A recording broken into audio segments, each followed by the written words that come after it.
राधा स्वामी वार्तिक भाग 2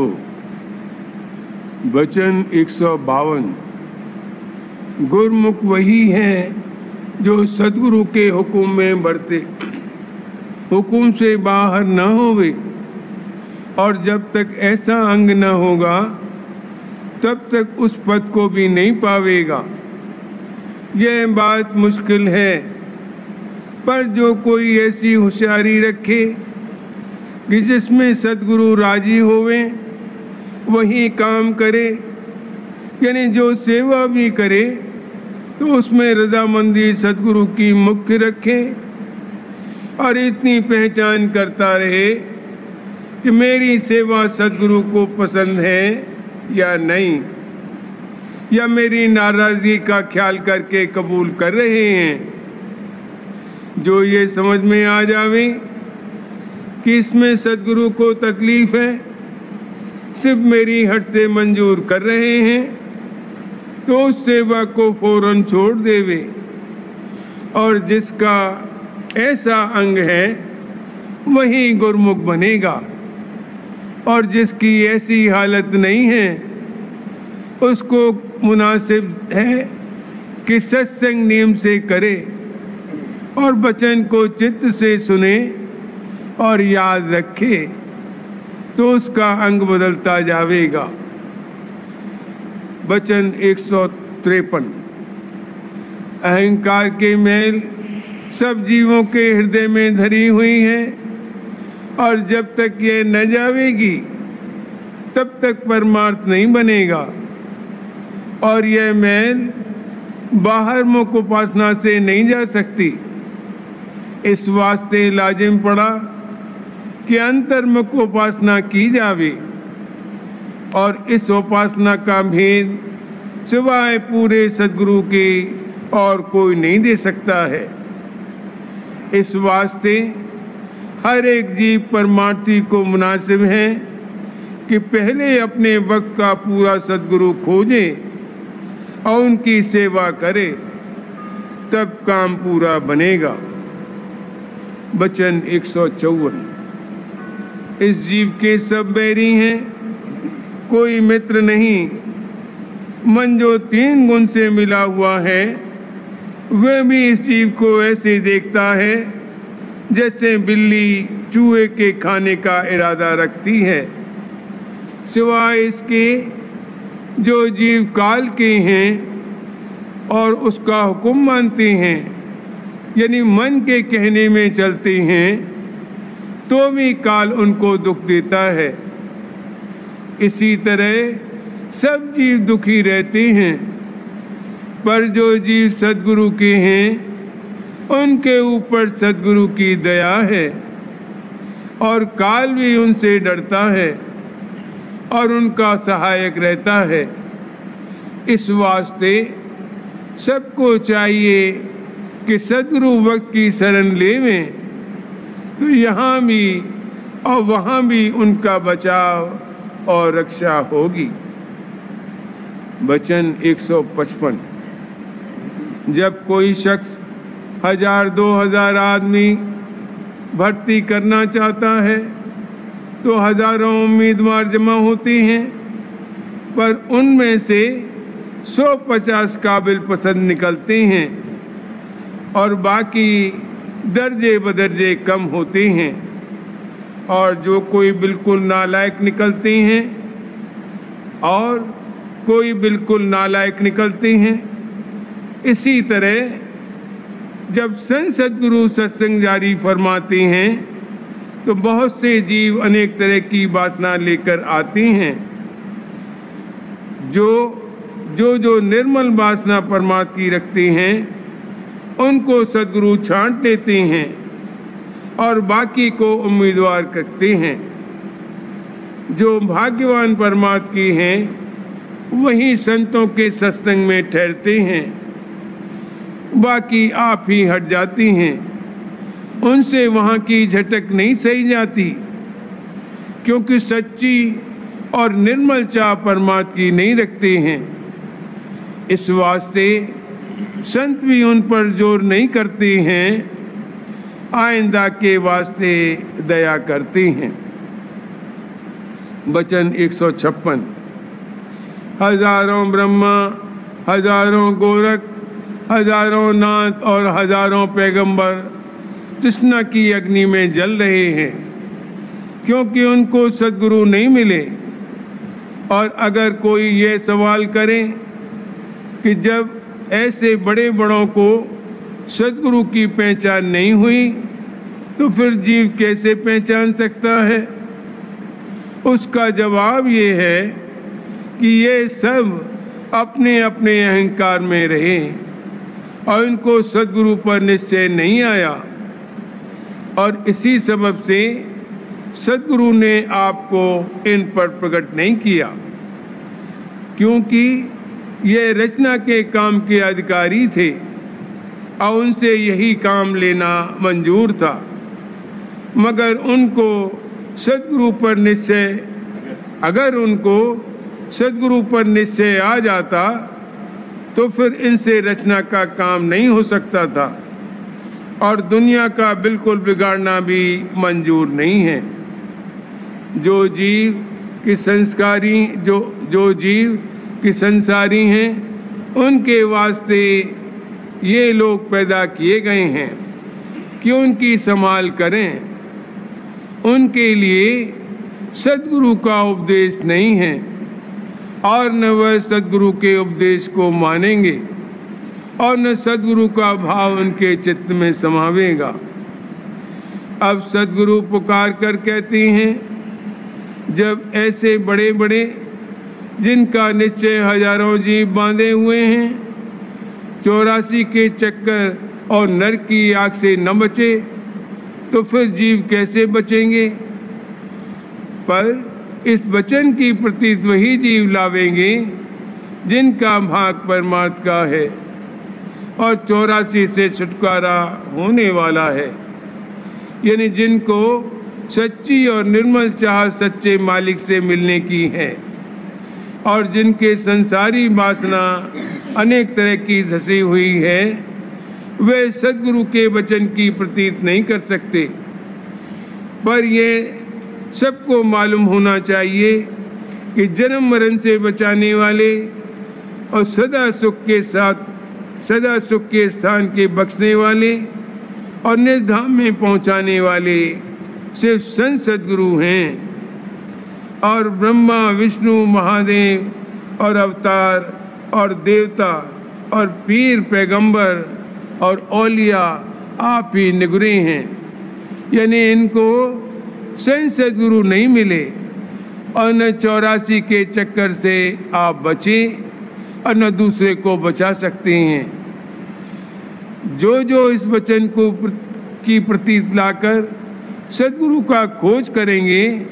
वही सद्गुरु के अधिकारी जीव हैं और उन्हीं को सद्गुरु मिलेंगे और अपनी दया से उनका काम पूरा बनावेंगे और फिर वही जीव जन्म मरण से रहित हो जावेंगे।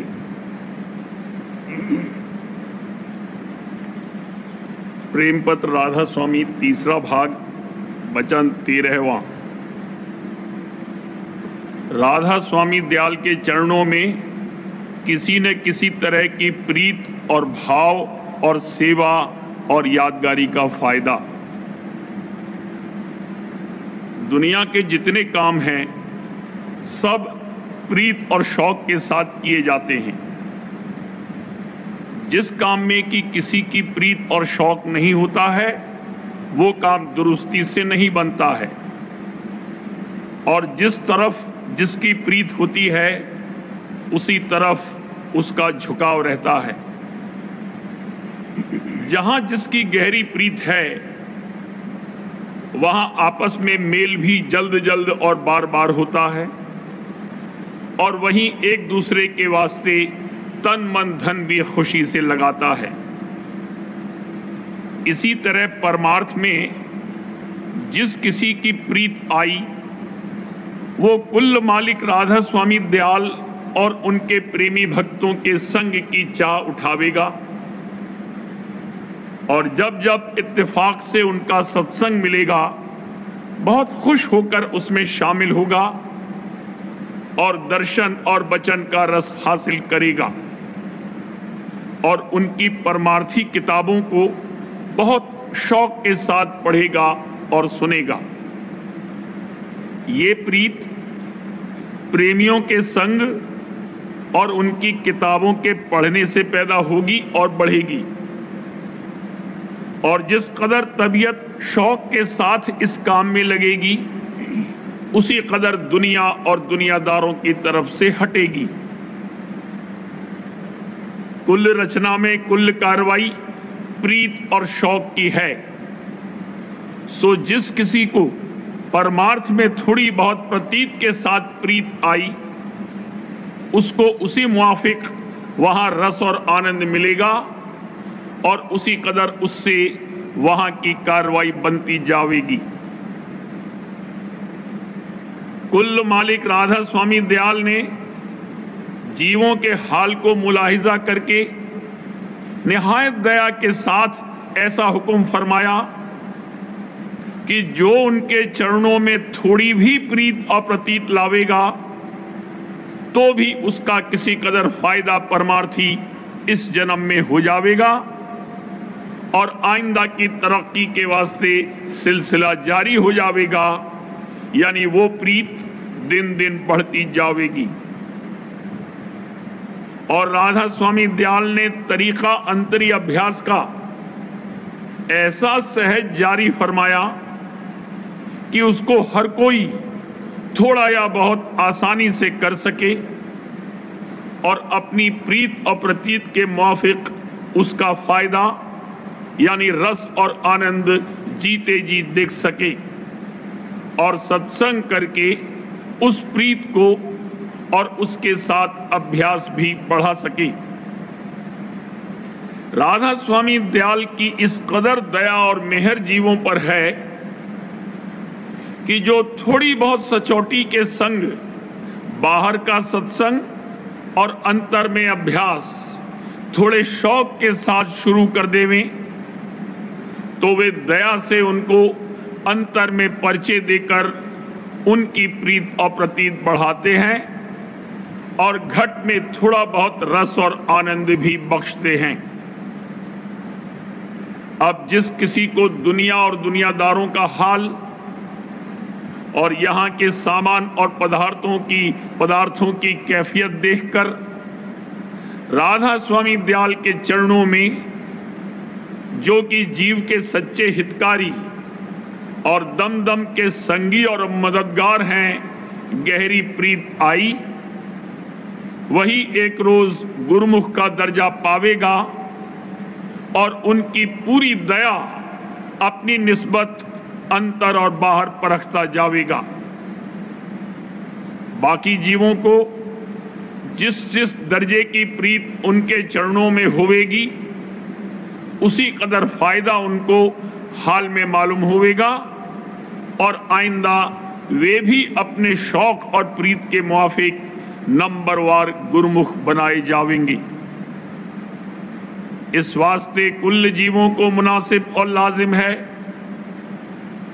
कि जहां और सब काम दुनिया के करते हैं वहां थोड़ी बहुत प्रीत और प्रतीत कुल मालिक राधा स्वामी दयाल के चरणों में और उनके सत्संग और प्रेमी भक्तों में लाकर थोड़ी बहुत कार्रवाई परमार्थ की,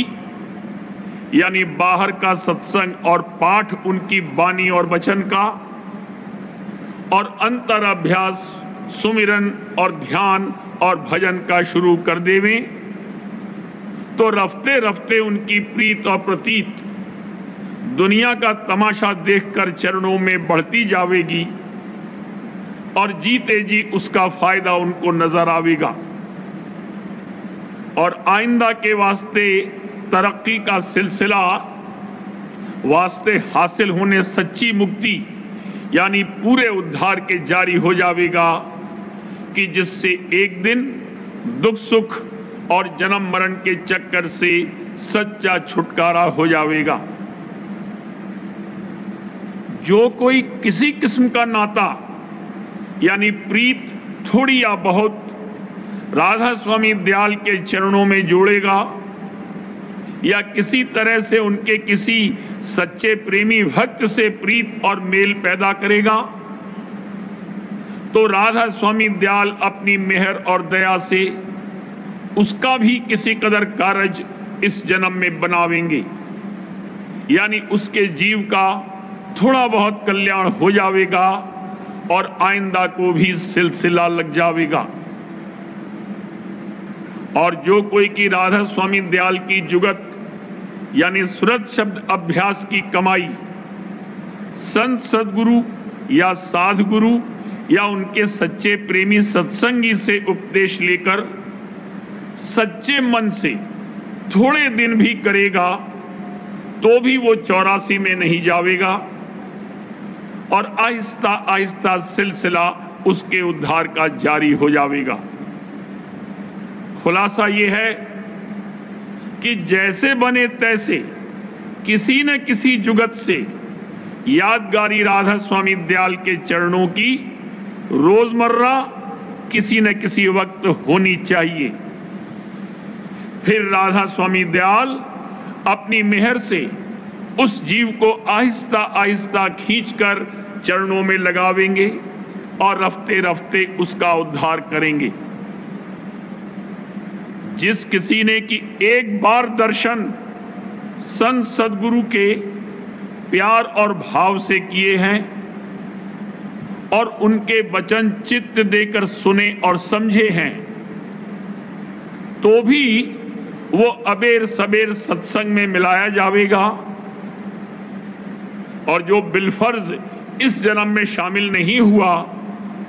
तो अंत समय पर उसके जीव की थोड़ी बहुत संभाल की जाएगी और आइंदा के जन्म में सत्संग में खींचकर मिलाया जाएगा। और जिसने कि कई बार शौक के साथ सत्संग किया पर उपदेश नहीं लिया तो उसके भी बहुत से कर्म कट जाएंगे और अंत समय पर उसके जीव की किसी कदर सहायता की जाएगी और आइंदा को सिलसिला उद्धार का जारी हो जाएगा।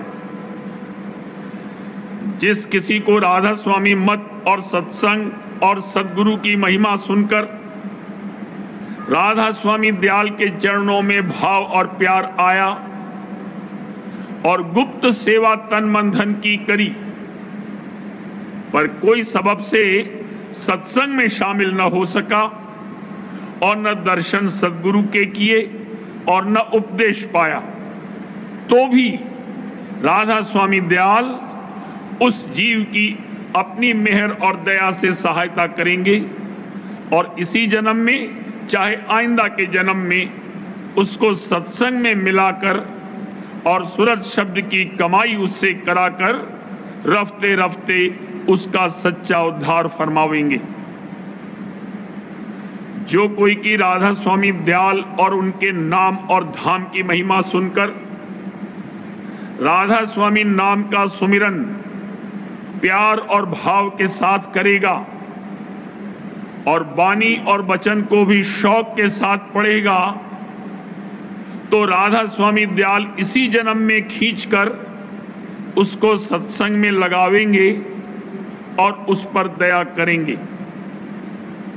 और जो इस जन्म में मौका न हुआ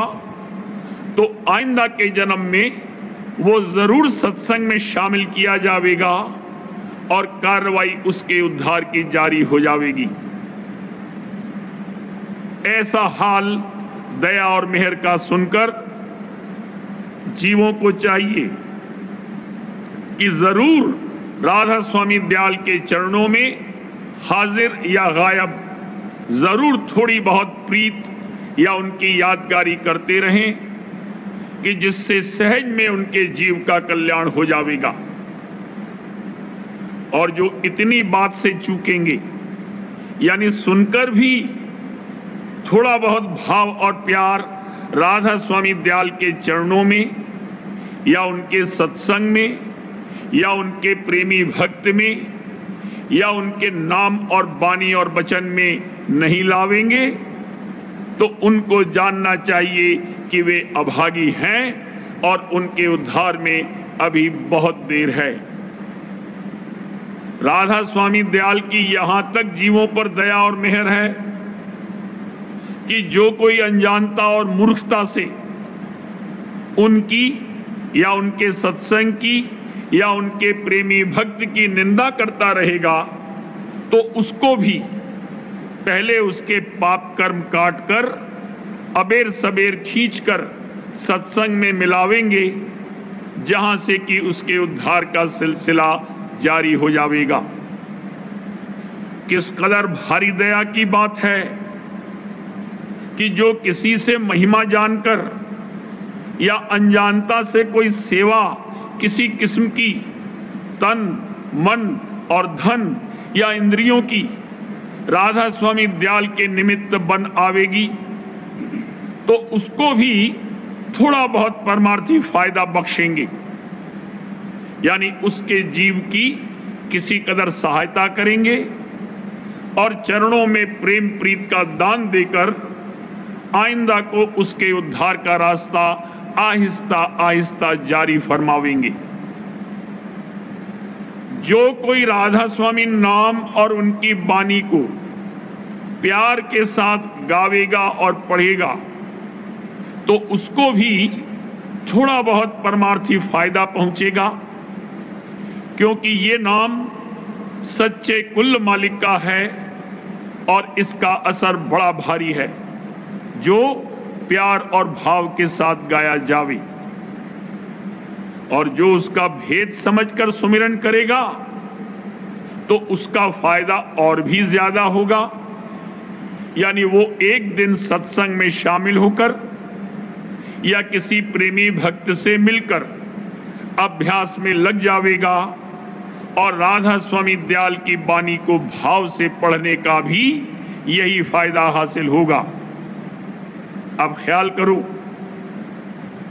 कि जो लोग प्रीत और प्रतीत के साथ नित्य सत्संग और अभ्यास करते हैं